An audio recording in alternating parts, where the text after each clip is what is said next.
working to meet the demand for highly skilled workers. I'm Jill Horner. This is Comcast Newsmakers. With me is Laurie Grove. She's Director of Career Services for Thaddeus Stevens College of Technology. Thanks for being with us. Hi, Jill.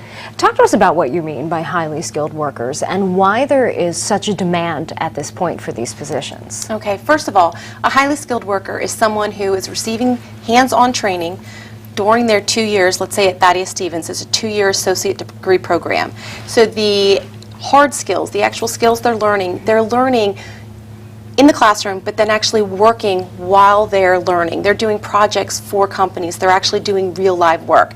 That's what we're talking about when we say highly skilled workers.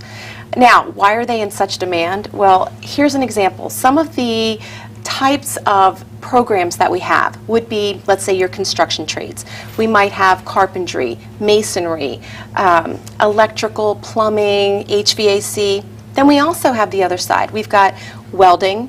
You have machine tool and computer-aided manufacturing. You can't outsource those types of jobs. You can't send them elsewhere.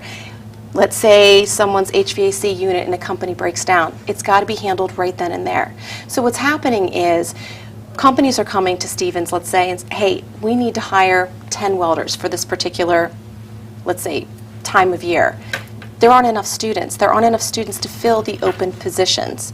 The demand is higher now than it has ever been before for highly skilled, highly trained workers. Now, when we talk about this demand and working to meet this demand, there's actually an aging workforce in these skilled professions. Yes. Give us an idea as to how many job openings there could potentially be when it comes to these types of professions. It's across the board, but I'll give you some, let's say, utility companies, PPL, UGI, any of those companies. PPL in particular has got nearly, in the next 10 years, 30 to 40% of their workplace will be retiring. They'll be leaving. So what's happening is companies want to come in now and hire the younger workers so that they can use some of the workers that are going to be leaving in the next 5, 10, 15 years to help train them as they move up. And when I say 30 to 40% of a workforce, that's enormous. And these are numbers that they have never seen before. Take the baby boomer generation. As they go forward, it's soon time for them to retire.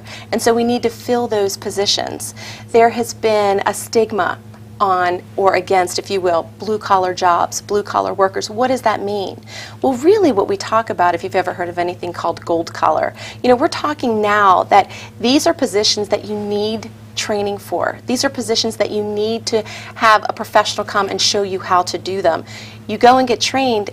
Honestly, the sky's the limit, and right now there are not enough students, graduates, to fill the positions out there, and there won't be for the next 10, 15 years. And you say training, but you actually offer an associate's degree program or programs. Yes. Why is that an important component, and what could that mean in terms of viability in the job market? A couple things. One is because it is an associate degree program, it's an accredited program.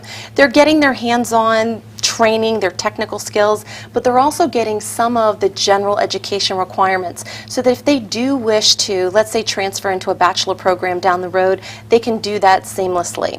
If they would like to, let's say, get into management once they get into their position, having that degree is actually going to help them climb the ladder more quickly, and it just provides them a more overall well-rounded education. Now, when we talk about these skilled trade professions, you say accreditation can be very important. Does that become particularly important in specific professions?